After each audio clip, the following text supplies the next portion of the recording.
You're listening to the Options Insider Radio Network.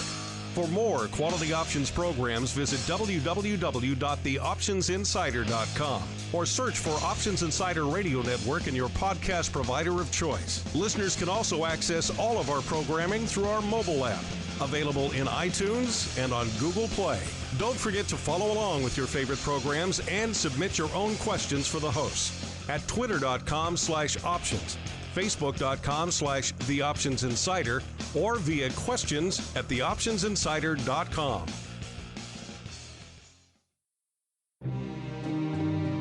It is a dangerous world out there.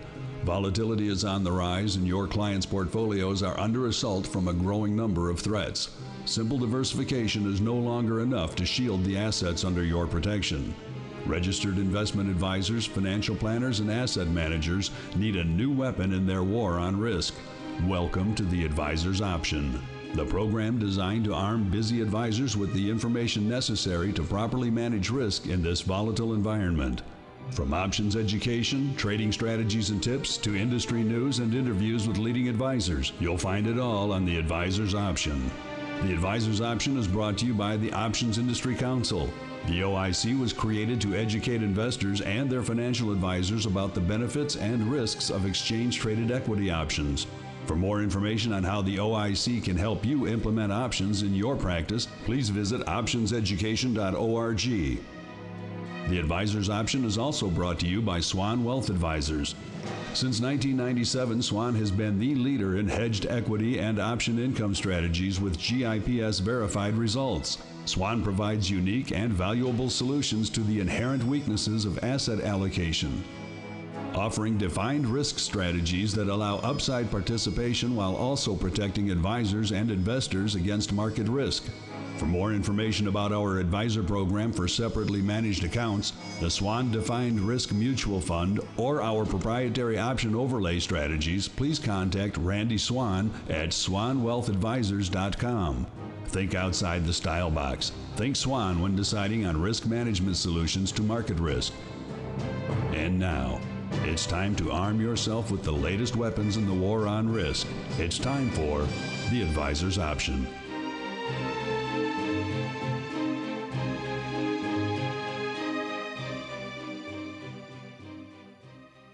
All right, everybody. That music means it's time once again for the Advisor's Option, our monthly sojourn into all things options and financial advisors. If you're a busy financial advisor or asset manager, perhaps a client of one of the above, and you're interested in learning more about options and how they work and how you can apply them in your own portfolios, as well as what's going on in the world of options and derivatives, well, don't worry. We know you're busy, so we've got you covered. My name is Mark Longo from theoptionsinsider.com, as well as, of course, from the ever-expanding, ever-exciting Options Insider Radio Network. 15 programs for you guys to dive right on into, including many, many great archived episodes of The Advisor's Option. If you're just joining us for the first time, first off, welcome. Secondly, I encourage you, I strongly urge you to go back and check out a lot of the archive episodes of this program, because we really do walk you through all of the concepts, the basic concepts of options over time, and there's a clear linear progression to the episode. So if you're coming in for the first time, you're saying this stuff's a little bit confusing, well, then I encourage you, dive back into the archives and listen to a lot of those episodes, because it's all, for the most part, pretty much evergreen content that you guys can consume and at your leisure, on your commute, or when you're traveling, or when you're working out, whatever the case may be, and it'll certainly serve you well when you're looking to add to your options arsenal. And, of course, you can always find, probably the easiest place to find all of the back episodes, because a lot of the different outlets out there sometimes limit how many back episodes you can get. The easiest place to get all of the archive episodes of this, as well as every other fine program on our network, of course, the mothership, the flagship, theoptionsinsider.com. Click on the Insider Radio Network tab when you're there, and your audio adventure has begun. You can also find us, of course, iTunes, TuneIn, Google Play, iHeartRadio. The more outlets they add, the more we add, so we're on pretty much everywhere you want us to be. And, of course, it's also including via the App Store. You can find our app via the Google Play App Store, iOS App Store, even the Amazon Fire App Store. The app, also another good way for you guys to get all of the back episodes really easily, because obviously it's our app. We don't limit anything. You can get all nearly 10 years worth of content on our network. Just dive right in and have at it. And of course, however you listen, streaming, downloading on the app, however you get access to our stuff, we encourage you, if you have questions, if you have comments, you have insights you want to share with us, hit us up. No shortage of ways to do just that. It's all baked into the app to make it really easy for you. Also find us on Twitter at Options, Facebook, The Options Insider, or just hit us up the old-fashioned way, questions at theoptionsinsider.com. And a lot of you have done just that. We'll make sure we try to get to at least a few of you here on the old program today. And joining me on the Advisor's Option today, I'm not sure if he's joining us from scenic Puerto Rico or other ports of call. He is Chris Hausman, the Portfolio and Chief Technical Strategist over there at Swan Global Investments. Chris, welcome back to the Advisor's Option program. Well, thanks, Mark. I appreciate you having me back on. And let's get right to it. We have a lot of great stuff to cover on the program today, so let's dive right on into our Options 101. It's time to learn how to manage risk and generate additional income for your clients. It's time for Options 101.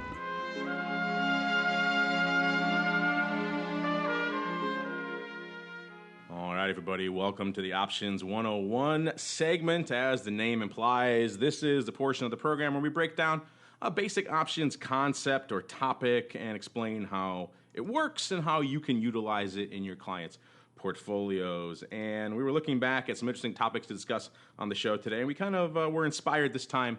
We're actually jumping ahead a little bit, pulling a listener mail, but this segment was inspired by a listener mail. This listener goes by the handle Talos. I like that. And he or she writes, I enjoyed your panel presentation on the Holy Grail of the financial markets with Randy Swan and Mike Cavanaugh. That was actually a panel I did with those guys back in the OIC conference back in I believe that was 2012. It's been a few years now in New Orleans, and that's up on our network and up on, obviously, on the back archives of the Advisor's Option. So Talos clearly going back a little bit, which we love to see.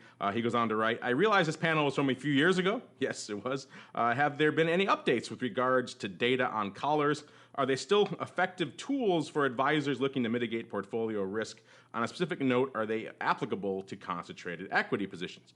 I would appreciate any information you could provide. So, Chris, after I saw this email, I kind of was wondering, I looked back a little bit at our archives, and, collar is obviously a very, very relevant position, particularly for this audience, the financial advisor, asset manager audience. That's why I called that panel the Holy Grail for financial advisors, because that position very much is the kind of go-to position for a lot of them out there. And I realized, looking back at archives, we haven't really touched on this in nearly 2 years on the program. So I thought it was time to really do a bit of an update them on the data, on the research, and it's also exactly what they are. So maybe we'll start there. Again, for our new listeners, if you want a full hour-long deep dive into all things collar, I encourage you to go back into our archive, some of our earlier episodes. We do extensively talk about the collar there, particularly that episode called The Holy Grail of the Options Market that he refers to. I encourage you to check that one out. That was from about 4 years ago, so it's been quite some time. But Chris, maybe I'll let you kick it off if you are so inclined. Why don't you give our listeners out there who may be confused by that term a little bit of a basic overview of exactly what the collar is? You guys at Swan, obviously over there, pretty effective with that type of, or pretty familiar, I should say, with and effective with that type of position. And then why is it so effective for a financial advisor? Sure, Mark. The basic structure of a collar, we're all long equity, right? So one of the things we want is protection, and we want to try to get away with that protection with paying the least amount. So a standard collar would be, assume that you're long 1,000 shares of XYZ stock, and you're long it from $35. So say the stock is now trading for $100, right? So you've made $65 on your underlying, and it comes time that you want protection for that position. You want to reduce some of this risk that you have in the portfolio, but for whatever reason, you may not be able to liquidate the stock. One potential would be to buy some downside insurance in the form of a put. However, you don't want to pay up for the cost of that put. It may be prohibitive, or it just the risk-reward scenario for you isn't conducive. So the next piece of the collar would be to sell an upside call. So there's 3 components to the collar, right? You've got your long stock, you'll have your long downside put, which is going to provide for you your insurance, and then you're going to try to fund some of that insurance with the shorting and upside call. So there's 3 moving parts, and if you produce a collar You can get these that are pretty delta neutral. They can be vega neutral. They can be theta neutral. They can be gamma neutral. Some of these higher risks that portfolio managers have to look at. However, they are very skew intensive, and I think we'll probably talk a little bit more about this. Is we have to pay attention to what the skew is, and in a nutshell, skew is going to be the difference between what a downside strike is priced at versus an upside strike. They're not going to be priced the same way. So the skew really developed after 1987 with the stock market crash.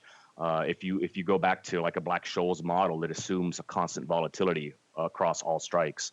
And the reality is we don't live in that kind of world. I mean, with pension funds, mutual funds, individuals, what have you, being long equity, well, we want to provide insurance. We want to buy insurance on our long stock and, try to fund that.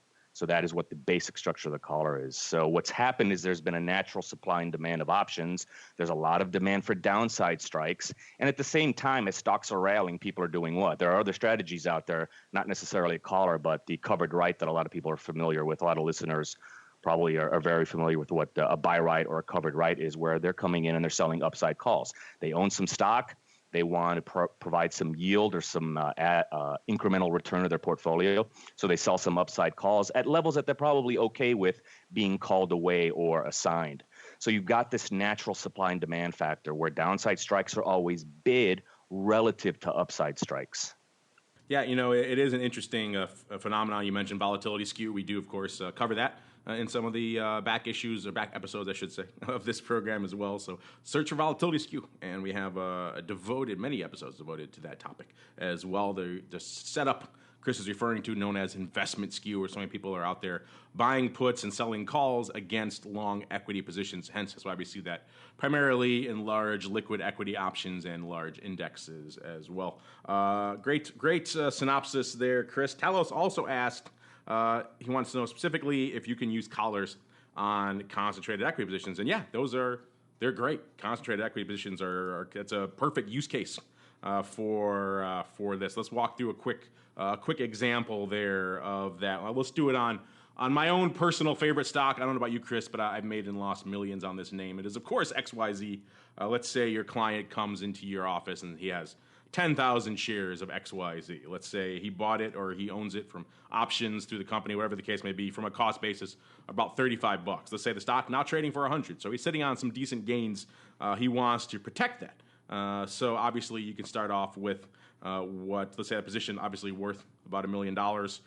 That's pretty much also the bulk of what the client has in his portfolio. He doesn't really have a lot else. So clearly this is a big concern to him. You can do a lot of interesting things. Let's say in our hypothetical scenario, following perhaps the Swan lead a little bit, not quite as far as you guys go out, but going a little bit longer term on the put. Let's say in this example, you buy a 1 year out 95 strike put. So that would be 5 handles away from the money. So you are effectively stopping that client out now at the 95 strike. If it drops below, that put will kick in and protect you. Let's say in this mythical example, it only cost you $5. That's a pretty cheap put. But let's say it cost you $5. So now you need to buy obviously 100 contracts, because the multiplier on equities is of course 100. You need to cover 10,000 shares. So a little bit of quick math: 5 times 100, which is a multiplier, times 100 again, which is the number of contracts you're doing. That net works out to about $50,000 you're going to pay for these mythical puts. That works out to about 5%. Again, the number's nice and round here to make it very easy for your analysis and understanding. So you have to say to yourself, now 5% of my portfolio, just to hedge it for a year, your client's probably going to balk at that, and rightfully so. That's a lot of money to shell out for hedging, even though net for hedging for a year, it's probably actually going to be a lot more than that. Most studies I've seen say if you buy somewhere around this level, about 3 to 5% out of the money puts in the S&P over the course of the year, it's probably going to work out to more like 8 or 9% of your portfolio. So it actually is cheap, even though most clients, when they see that, they're probably going to say, hey, that's too much. So you as the advisor now, what do you want to do? I need to find a way to reduce the cost of that protection. That's what Chris was referring to earlier. Now we can kind of flip the script a little bit. Let's say you want to go, let's sell a call to generate some income. Now, so you have, let's say you do, obviously we talked on this program before, you want to keep your rights typically closer to expiration rather than farther away to maximize that theta, that decay impact. So let's say in this case you sell a $5 out of the money call, so a 105 call. And in our proverbial example, it goes for 50 cents. Calls, usually cheaper again. Everyone's selling those all the time, so it's not as much volatility juice in the call. So you only get 50 cents for that. So that works out, again, with those multipliers to be about $5,000. And if let's say the stock stays unchanged that month, you collect that $5,000. Now you can go out and do that again. You can do that 12 times throughout the year, which, all things being equal, could work out to about $60,000 for you, which obviously is more than the cost of the put. So over time, that could actually pay for the cost of the put and then some, which is obviously the goal with what you're trying to do. So then you're not shelling out 5%. You're actually making, in this case, a little bit. You're actually making about 1% or so with that, which is not a bad deal overall. Now, obviously, that's a nice, attractive thing. That's why the collar is so popular. And there are many different ways you can play with it, many different ways you can set it up. A couple of pros and cons to pay attention to. Obviously, the pro is that for the collar versus just buying the put directly is that it's cheaper. That's a nice thing. That's what you want to do. Your client's going to be happy. Say, wow, you're not costing me 5%. You're only going to cost me 4%, and then maybe 3%, and keep reducing that over time, and that will be a reduced outlay. Now, the con, obviously, any advisor listening to this is going to say, wait a minute, what if, let's say, this guy has a concentrated position and he can't sell it to the upside? Well, or he just doesn't want to let it go at that price. So it's going to require a little bit of babysitting on your part, particularly on the covered call side. The stock rallies, you probably have to roll that. So that's something you have to pay a little bit more time to. That's one of the pushbacks we hear from some advisors. Well, I don't have the time to do this. That's why something like you guys do over there, Chris, where you kind of do a lot of the grunt work for them on the strategy, I think is attractive for a lot of people. Some other ways you can also juice this up, and maybe, Chris, you can speak to some of this as well, because I know some of this is right up your alley, what you guys do over there at Swan. You can add an extra kicker. Instead of just the put, now you can do a put spread. So instead of just buying the 5% out of the money put, you buy a 5% out of the money put, and you sell against it maybe an 8% or 10% out of the money put to reduce your outlay yet again. You can also do what are called zero-cost collars, where you do them all in the same month.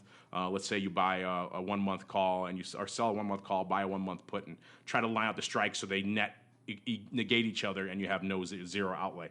I'm not a huge fan of those. They're attractive to some people because obviously zero outlay is attractive, but I think if you do it the way we set it up earlier, that's preferable. Chris, you want to add anything there about obviously you guys like using that put spread versus the put? I think you guys actually, the way you structure it with the DRS, and correct me if I'm wrong, you guys actually go for kind of more of a front month strangle, which is kind of taking that put spread and moving it out of, in this case, it would be 1 year out, and instead moving that short leg out to the front month. Is that a correct synopsis? And maybe why don't you explain to our listeners why you guys go that route? Yeah, I mean, that's in the ballpark, Mark. I think our approach to hedging, first of all, we're always invested, always hedge. And I think you mentioned the put spread collar and you mentioned zero cost collars. These are all ways that you can hedge your portfolio. But at Swan, we believe in absolute protection. And the only way you're going to get absolute protection is by, paying for that insurance. And what we characteristically do is we will purchase our insurance longer term, anywhere from 1 year to 2 years out. And one of the reasons we do that is because of the time decay impact is less on that kind of option versus a shorter term option. And you were alluding to, we also trade some shorter term maturities, and that's really our income component. And what we're trying to do is pay for that insurance, and hopefully, in addition to that, add some incremental return to the overall portfolio. So put spread collar can be, it's a cheaper hedge, if you will, but it's not an absolute hedge. So it's not a perfect hedge. You're going to be able to hedge 5% to, anywhere 15%, 20% down, depends on how you structure that put spread collar. But beyond that, you're going to participate with the losses. And that's one of the things we do at Swan is we are going to protect that portfolio all the way down if the event happens. If a financial crisis event happens, or the volatility of 2011, we're going to be able to provide that absolute protection all the way down. The zero cost collar, again, that does provide effective absolute protection, but I mentioned skew earlier and how the skew has developed over the last years. It's becoming almost cost prohibitive, or you have to give up so much of the upside by selling that call to purchase the put. So I just did some numbers yesterday in the spiders, the SPY, and we closed approximately 216. So I just took, what was the 195 put down below, about 20 handles out of the money. What was the 235 call? Trading for up top, again, about 20 points or 20 handles out of the money. And the put was at 84 cents and the call was at 3 cents. So that's a ratio of 28 to 1, which is ludicrous. And it just shows you that skew is, it's something that must be looked at as far as, financial advisors and how much upside do you have to give up really to get to construct this zero cost collar. And skew right now is pretty high over the last 2 years, and it's actually in the 94th percentile, which just something as markets rally, you're going to see skew steepen. What's going on, right? As markets rally, people are nibbling and buying protection all the way up, and at the same time, they're hitting that upside, like you said, and reducing the juice and reducing the volatility or the premium that you can collect on the upside. So, again, it really depends on the type of clientele. Put spread collars can be effective. Zero cost collars can be effective, but they're not perfect, and they're not going to provide absolute protection, the kind of protection that's going to insulate long-term portfolios. And really our whole theory, our whole philosophy is if you can sidestep those big losses, well, you don't need that much of a rally now to recoup your losses, where some of these other strategies are not going to be able to provide the protection that a Swan DRS does. Yeah, I don't know about you. What's wrong with selling 28 calls for every one put? That sounds about right. It's about the right ratio, right? That's healthy. You know what? If you were, I want to go the other way and buy the 28 calls and sell the put, right? Yeah, but that's a great example.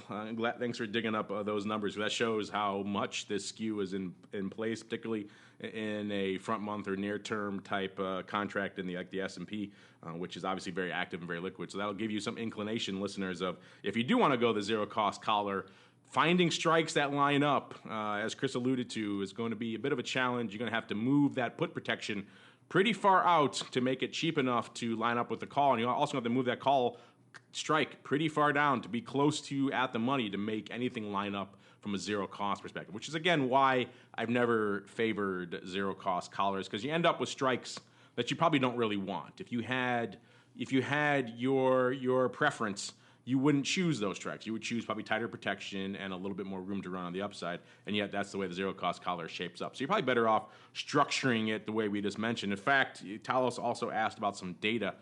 There is great data on the collar. In fact, the collar is one of the more widely analyzed positions out there, and which is great for you guys out there, the advisor, the asset manager, and indeed the clients who always want data. You want to see how does this stuff perform in a variety of scenarios. And again, our friends at the OIC gallivanting hither and yon to various conferences. I believe they're at a conference out in Colorado today, so in your neck of the woods there, Chris, or the Swan neck of the woods, I should say.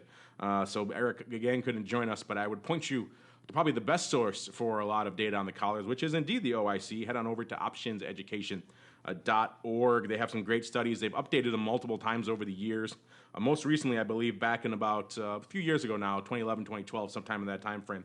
But it was a study called, collaring the Qs, and then later on updates to it called loosening your collar, where they study collaring the QQQs, as well as a bunch of other products out there, gold and commodities. They expanded it to a wide variety of products. And they also studied a variety of different implementations of the collar, which I think is important. So they have different versions of kind of more of the zero cost type, the more straight up kind of at the money type protection type things versus structuring a little bit more the way we set it up, which is moving the put a little bit farther out. I think in what they've determined to be their optimal example, they move the put out about 6 months, and then they sell a front month call.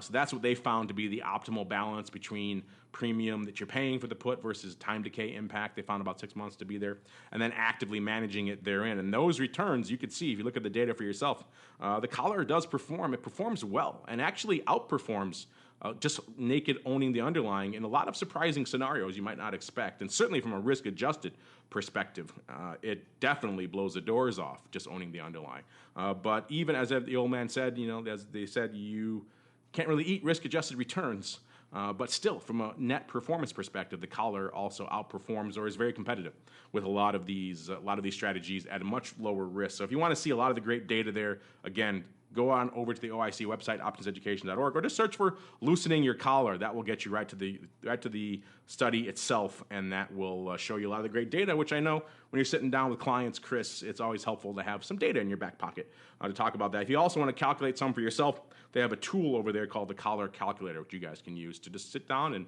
plug in some strikes like Chris did and try to find the interesting nuances. So that's kind of it for our check-in, our revisited on all things collar. Anything you want to add, Chris, before we close the book on collars, at least for another few months here? Yeah, as far as the collar is concerned, that's just a synthetic long call spread. And I don't think a lot of people actually realize that, right? It's a synthetic long call spread, which is also a synthetic short put spread. So keep that in the back of your mind that you can construct collars by just trading call spreads and put spreads if you don't have any underlying. The other thing I wanted to mention is, again, collars involve a lot of skew, and just there are several methodologies to calculate skew. But one easy way is just keep an eye on what your 20 delta put's trading at versus your 20 delta call. That's usually that area. I mean, it's debatable, but it's usually between the 15 delta and the 25 delta. So we'll split it and just go with the 20 delta. If you keep an eye on that, that'll give you a good indication of where your skew is. And, when I first started trading options on the floor, the things that I would I was required to know every day before I got stepped on the floor and left the floor is where's your at the money straddle trading at, because that's going to tell you where pure volatility is. The next thing is, well, where's your 20 delta strangle or risk reversal trading at, because that's going to start giving you an indication of what skew is. And then we can go out to the wings and tail risk and all that kind of stuff. So in a nutshell, keep an eye on your 20 delta put versus your 20 delta call, and that'll give you a good idea of what skew's trading for. The old 50 delta risk reversal. Yes, that is indeed the gold standard when it comes to analyzing all things skew. Hopefully that's useful. Again, if you want a deep, full dive, a whole episode devoted to the collar, we've done a few of them in the past. Go back, search for collar in our archives on the Options Insider or via the web or via the app, of course, or iTunes Store, those places, wherever you find the show. Or, of course, check out that episode Talos was referring to, the Holy Grail of the options market, where actually is our panel recording from the OIC, where we're up there on stage talking all things collars and lots of other fun stuff that apply to the advisor's options market. All right, let's keep on rolling. We know you guys are busy out there, don't have time to keep up with some of the latest data and studies and developments from the world of options, so we do it for you with our segment called The Buzz.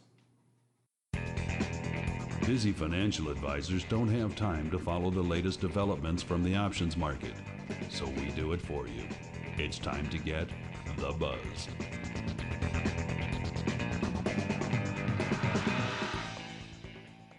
All right, everybody. Welcome to The Buzz. This is, of course, the portion of the show where we give you the buzz. What's cooking? What's going on? What's breaking in the world of options that is applicable to you, the busy financial advisor, asset manager, or perhaps even their clients. And Chris, I know one thing this audience likes, perhaps almost more than any other program on our network. They love data. They love hard numbers that they could sit down and look at and say, okay, I can use this data, this study, this analysis in my own trading or when talking to my clients. So we like to give them that whenever possible. And this is a little bit of some breaking data. Just came out a little bit before the show, Chris, which is kind of interesting. Our friends over there at the CBOE, the Chicago Board Options Exchange, always probably second only to our friends at the OIC in terms of how much they like to generate data and studies. They've been cranking out quite a bit of late over there, and they have a recent study just came out. The news just came out again. I think it was yesterday morning. They partnered with Wilshire Analytics to study the efficacy of options indexes over 30 years. So you get a nice long time frame. And why is it interesting to our audience? Well, these indexes combine a lot of the typical strategies that a lot of you guys out there would be utilizing, like writing covered calls on the S&P 500 or selling a put on the S&P 500. That's exactly what these indices do. They do it in a systematic way, so they replicate it time and time again, and then they look at the results of that and tell you how it performed over the past 30 years. So it's pretty interesting, and for the purposes of this study, Chris, they analyzed 5 indexes that are disseminated by the CBOE. There's the BXM, which is the buy right index, which measures effectively owning the S&P 500 and writing an at-the-money SPX or S&P 500 call on it. There's a 30 delta buy right index. I'm not sure about the nuance of that. We'll have to check into that one, but it might be a little bit more aggressive on the call writing side. Zero cost put spread collar index, which gets along the line of what we were just talking about earlier. Again, those are very popular. Anything zero cost, so they have an index devoted just to that. They have the 5% put protection index, which is, again, exactly what we were just talking about, buying a 5% out of the money put. And then, of course, the put right index itself, which is kind of the similar to the BXM in that instead of writing at the money call, it's writing an at the money put in the S&P 500. So replicating that position versus owning the stock and writing the call. And so how do these various indices do over time? Well, it's pretty interesting, the returns. And I'll let you look at we'll put the link to the show notes so you guys can read the full results for yourself. I'll just highlight a few here. Again, getting back to the returns, that's obviously where the rubber meets the road. Better risk-adjusted returns, of course. that's kind of a no-brainer. You expect these to be more mitigated risk than just holding the underlying outright, but also better absolute returns in a lot of scenarios. In fact, they found the income writing indices in particular, the put and the options, the ones that sell options every month to collect premium income, including put and BXM and BXMD. They both had higher absolute returns and higher risk-adjusted returns than a lot of the other indexes that they studied. And I should say they compared all of these indices against benchmarks that also rely in trading index options, as well as just general long benchmarks and other types of things you would compare S&P over 30 years to bond portfolios, et cetera. So it's kind of an interesting comparison. Also, all five actually of the indices they looked at had lower overall volatility than pretty much anything else they studied, including a fixed income index that they included in their study. Less downside risk. That kind of goes with the territory. Most of these indices have some sort of risk mitigation factor to them, particularly the protection one. So they're going to have much lower drawdowns as a result, or at least somewhat lower drawdowns in the case of something like a BXM. Also, the notional value that was traded in them was pretty significant. Again, SPX, a very large institutional contract, so that kind of speaks to the institutional audience over there. They generated more than $200 billion for the 12 months ended June 2016. That was a pretty substantial amount. And also, interestingly enough, for a lot of you out there looking to get in with the pension plans, pension plan allocations they said they actively participated in this, and they probably would have benefited if more participated in this, because these types of strategies are pretty straightforward, pretty vanilla for the most part, and they could most plans out there, even ones that may have some prohibitions against using derivatives, could perhaps wrap their heads around these relatively simple type indices. So interesting stuff. We like to give our listeners all the data they can. If you want to look for it yourself, listeners, in the meantime, just search for 3 decades of options-based benchmark indices. That should probably get you there. If you want to add with premium selling or buying, then you can find that as well. But that's the title, a little bit long-winded title for the study. Or, of course, look at our show notes, the article on the website, and you can find a link there. Chris, any thoughts on this? Not exactly surprising results, but it's nice to have additional reinforcement for things we've been talking about here on the program. Yeah, I just wanted to mention that they've also expanded most of these to the NASDAQ and the Russell. You can take advantage of the higher theta decay by selling out a weekly option 52 times a year, as opposed to selling a monthly 12 times a year. So, but they all have the same, what they have in common is protection to the downside. There's some income premium writing. So the results are good. They're encouraging. But at the end of the day, they have what in common. They're going to provide better risk-adjusted returns by doing 2 things: providing some protection to the downside, and trying to fund that by income writing around it. So check it out in the show notes, listeners, if you want to learn more. As we keep on rolling, it's time for you guys to take the reins as we dive into our office hours segment. It's time to answer your pressing questions about options. It's time to start our office hours.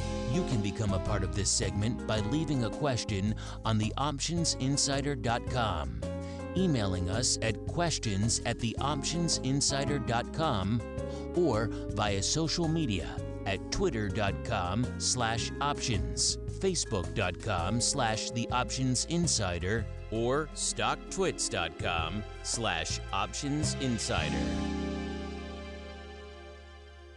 All right, everybody. The office hours are now open. The man told you how to get in touch with us, and a lot of you have done just that, so we'll see how many we can get through here for the remainder of the program. Let's kick things off in metals land. Chris, we talked futures options on our last episode, so this question, apropos, comes from Nick Tanner. He is indeed a CFA. He says, the most recent Janus report on metals discusses their outlook for these, quote, volatile products. What is your opinion of the recent volatility in these products? Does that make them less suitable for options-oriented clients or more suitable? Are there particular products you recommend for different clients? And he links to a full report here on precious metals. I haven't had a chance to dive and devour the whole report, but I have had a chance to dive into it and peruse it a little bit. And he's right. These metals, particularly names like gold, have been extremely volatile of late. They're kind of a little bit quieter now than they have been, let's say, a month or so ago, but it was leading into this month a pretty volatile period for the precious metals in particular. Gold, certainly post-Brexit, has been one of the more interesting products to watch, particularly, you were talking about volatility skew earlier, Chris, and particularly from a volatility skew perspective. Watching that gold skew evolve post-Brexit, it was almost a straight line as everyone had to buy calls post-Brexit, and then the call love somewhat waned. The puts grew up there and they had more interest. Then we had a bit of that smile shape shedding up, which was more of a kind of an equal bit of volatility of the calls and the puts. Of late, the calls have been leading the charge, but only slightly. So the calls are slightly in charge, but I wouldn't say it's a huge aggressive bias to the upside. That's been pretty fascinating to watch in and of itself, because we talk a lot about indices here, S&P and other things like that, and those, from a volatility skew perspective, don't tend to change a heck of a lot. The slope may change, but the shape's always going to be that premium to the puts over the calls, 99.9% of the time. So it's nice to watch commodities and have a little bit of something else to talk about, which is always fun.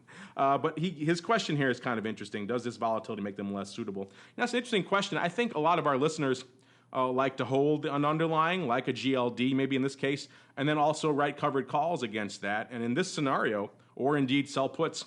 But in this scenario, covered calls, at least for the last few months in GLD, were somewhat attractive. Those calls were extremely rich. So you're getting, as contrary to the example you just laid out, Chris, of the S&P, where the SPY calls were, or SPX calls were pretty much negligible from a volatility perspective. You had an opposite scenario out in products like GLD or the big COMEX gold options, because people were gobbling up those calls. So as long as you were okay with babysitting those and maybe rolling them if you got close to the strike, you collected some pretty hefty premiums to do that. So maybe in that scenario, that volatility made these more attractive for some of the clients out there. I don't know, Chris, do you watch a lot of metals, and what are your thoughts, A, on this report, and B, just maybe the general nature of volatility out there in the metals market, and how does that make these things perhaps more or less suitable for advisors and asset managers who maybe want to trade options on them? Sure, no problem. I do watch gold, the GLD ETF. So first, now we're shifting to a demand side product. And, obviously with commodities, the fear is not lower prices, but higher prices. So the volatility skew is going to be a little bit different. You're kind of like what you said earlier, Mark, you're going to have most of the time this smirk or more of a smile in the commodities. So these are better candidates actually for zero cost callers. It depends on the timing, obviously, and what kind of movement has led up to where an underlying may or may not be trading. But I think you're going to have a higher probability chance of getting zero cost callers on a product like gold. As far as higher volatility is concerned, recently gold ETF, the GVZ index, which is what the SIBO puts out, it's kind of like the VIX of gold. It's at an all-time low today, or at least for the last year, at 1382. So, again, what I've been noticing in all products is that volatility is moving a lot faster. I don't know if you remember 2 months ago when I was on the show, Mark, I said, be very, very careful about selling an 11 VIX. And yeah, we did continue through a very quiet period, but you can see how quickly an 11 VIX turned into a 17, 18. And now the last couple of days, what happened to a 17 VIX? Well, now we're back down at 12 handle, 11 handle today. So I think the market's giving us opportunities here with these movements, and what gold or the commodities, the metals, you just have to keep an eye on them, and the timing has to be a little bit better, I think, in a way. But there is opportunity there, especially if someone who wants to collect a little bit more premium. Zero cost callers probably have a lot more opportunity in a product like this, as opposed to a traditional equity product, which has a supply side skew.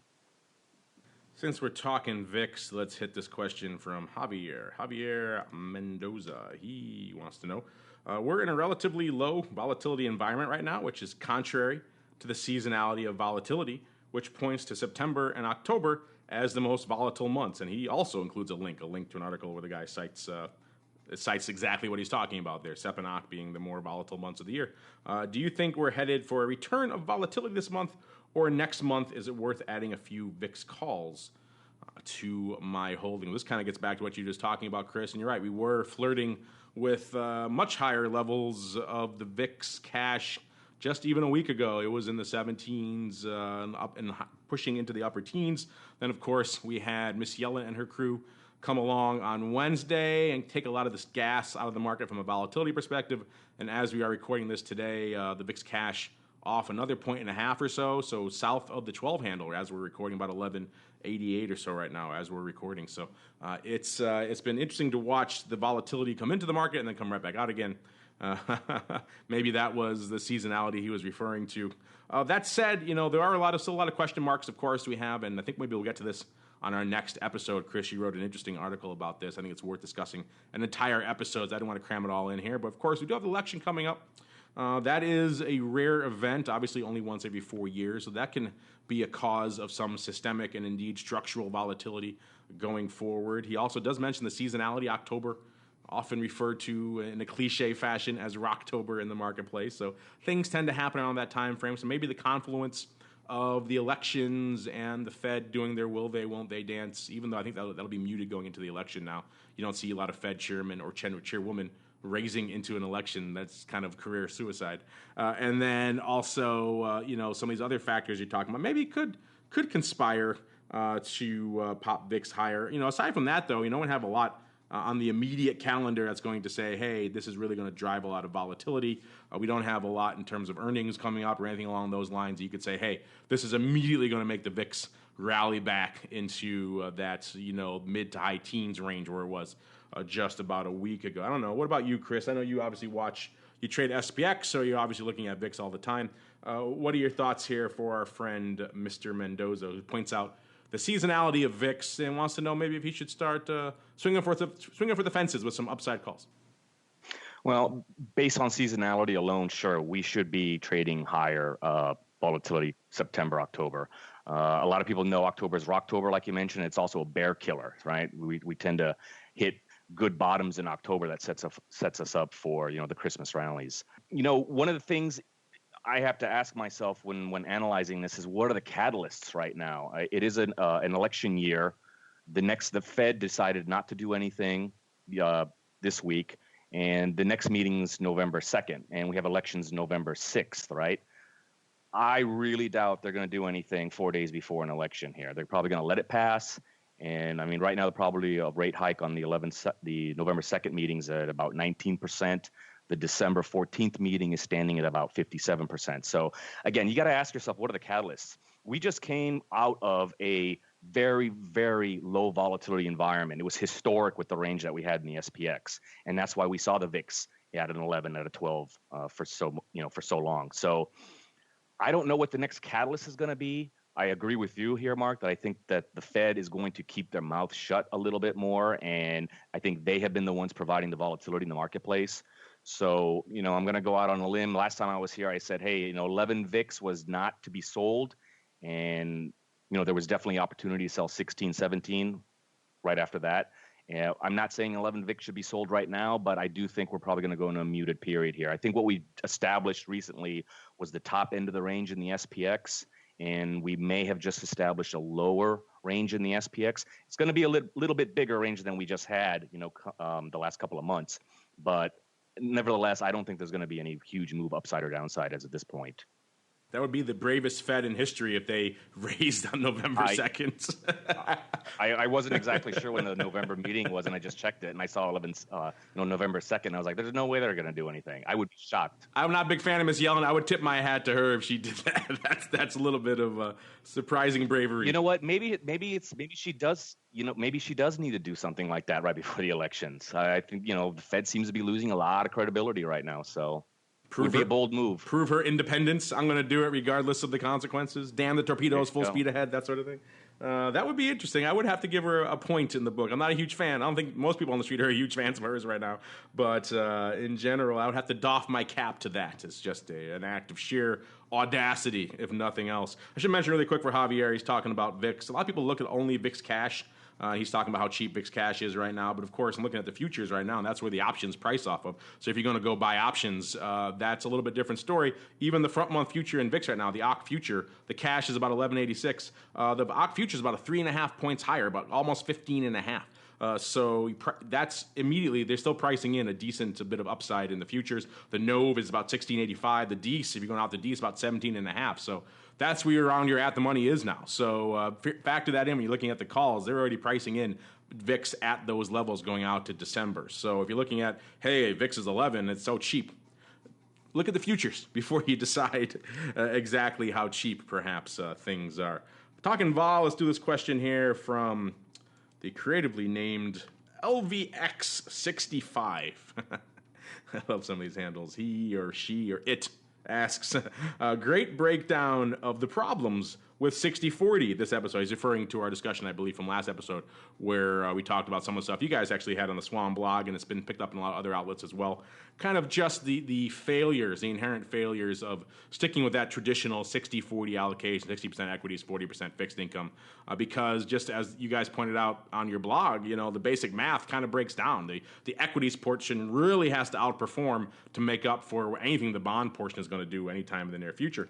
LVX goes on to write here, I'm curious what part you feel options should play in a traditional portfolio. Should there be an options allocation?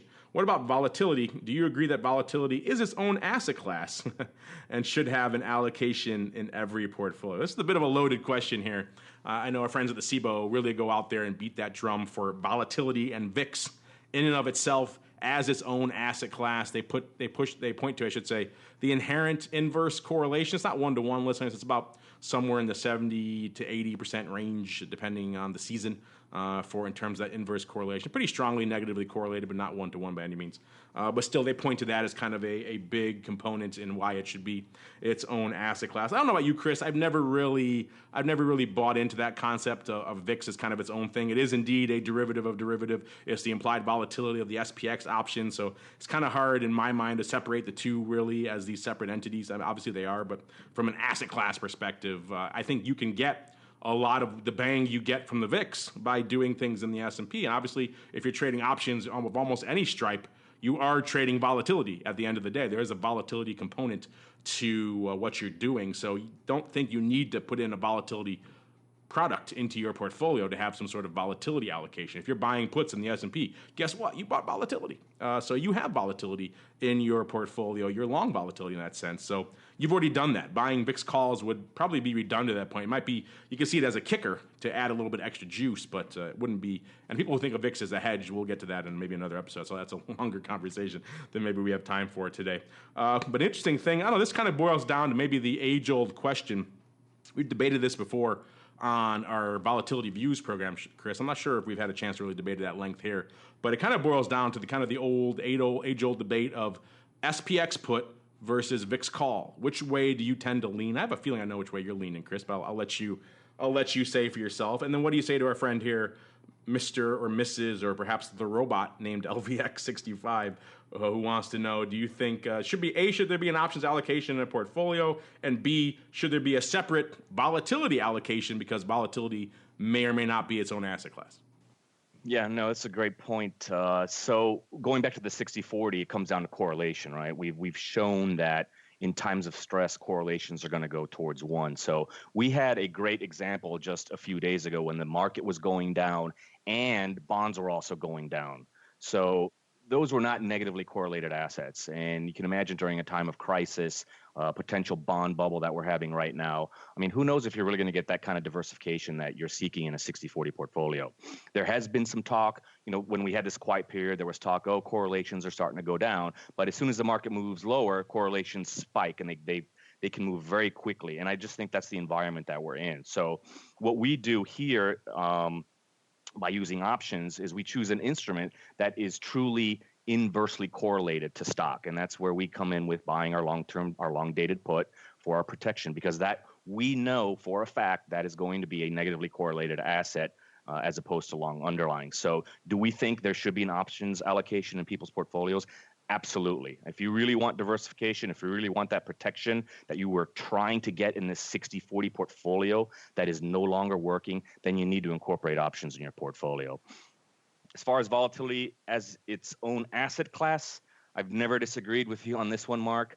If you're buying options on the SPX, you have volatility exposure. If you're selling options on the SPX, you have some volatility exposure. So there are a tremendous amount of volatility products out there, ETFs, ETPs, what have you. And you had a great point earlier is be careful if you're looking at the VIX cash. You can't trade the VIX cash unless you're trading SPX options or some type of variance swap or strip or some esoteric, complicated over-the-counter structure that, I think most of the listeners aren't going to be able to do. So, always look at the VIX futures because that's really what you're trading here, and be careful of VIX cash. That's the number one mistake that I come across with people when they're trading that.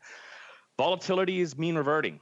Everybody knows that. So it's an input into a model that extracts option prices, and that's what we're really trading. So, volatility moves up.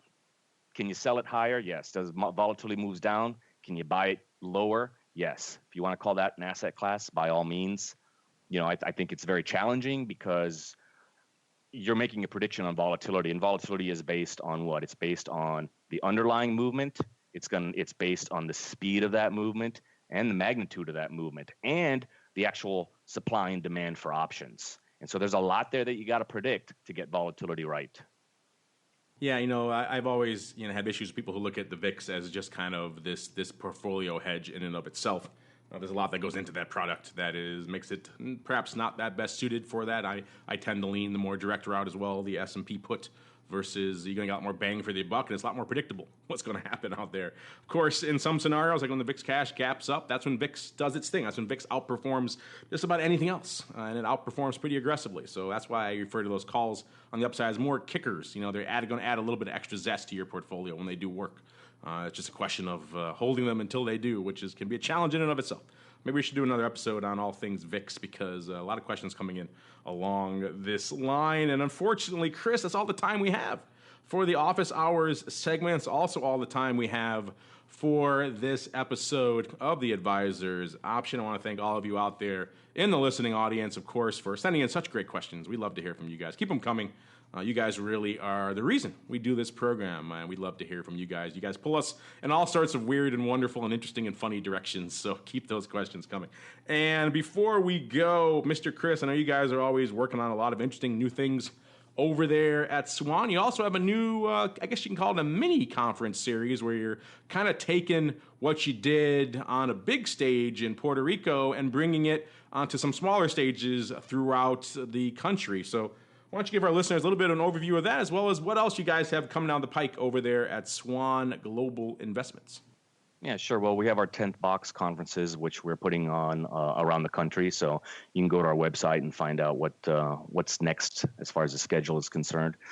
We're just getting our name out there, continue to hit the pavement. We're entering the fall months, and we're going to wrap up this year, hopefully. And a lot of unknowns out there still. We don't know who's going to be president, or at least not guaranteed anyways. And we'll see what happens. But we continue with what we're doing. Always invested, always hedged here, and trying to turn over every rock that we can and keep hitting the pavement, I guess, Mark. That's what we all have to do, right? And of course, listeners, if you want to learn more, head on over to swanglobalinvestments.com. If you're specifically interested in those conferences Chris alluded to, the 10th box conferences. There are a series of regional due diligence meetings. You can find out more about those at 10th. That's the number 10 and then TH, so 10thbox.com. And there you can find out if there's a meeting coming to your area, and you could register to go attend it. So interesting stuff. If you like what we're talking about here on this program, they're bringing it to you in a more condensed, regional-friendly format for your viewing pleasure and indeed your education. And of course, they couldn't make it on the program today. They are off at a conference, but our friends over there, the OIC, I recommend, like I said earlier, if you want to learn more about collars, a lot of the other great data they have, head on over there, optionseducation.org, click on the advisor tab, and your journey has begun. If you just want that collar study, click on the resources and study, or resources and research page, I believe it is, a tab there, and you can find that study there as well. So no shortage of great data. If you really want to arm yourself with something in your back pocket for when you sit down with a client to explain, here's why I'm doing collars, or here's why I'm writing calls, or whatever it is you're doing, they have a lot of data that you can use to back that up. So on behalf of Chris and indeed myself, thank all of you out there in the listening audience for downloading and streaming and subscribing to the show, and we'll see you next time for more of The Advisor's Option. The Advisor's Option is brought to you by the Options Industry Council. The OIC was created to educate investors and their financial advisors about the benefits and risks of exchange-traded equity options. For more information on how the OIC can help you implement options in your practice, please visit optionseducation.org. The Advisor's Option is also brought to you by Swan Wealth Advisors. Since 1997, Swan has been the leader in hedged equity and option income strategies with GIPS verified results. Swan provides unique and valuable solutions to the inherent weaknesses of asset allocation. offering defined risk strategies that allow upside participation while also protecting advisors and investors against market risk. For more information about our advisor program for separately managed accounts, the Swan Defined Risk Mutual Fund, or our proprietary option overlay strategies, please contact Randy Swan at swanwealthadvisors.com. Think outside the style box. Think Swan when deciding on risk management solutions to market risk.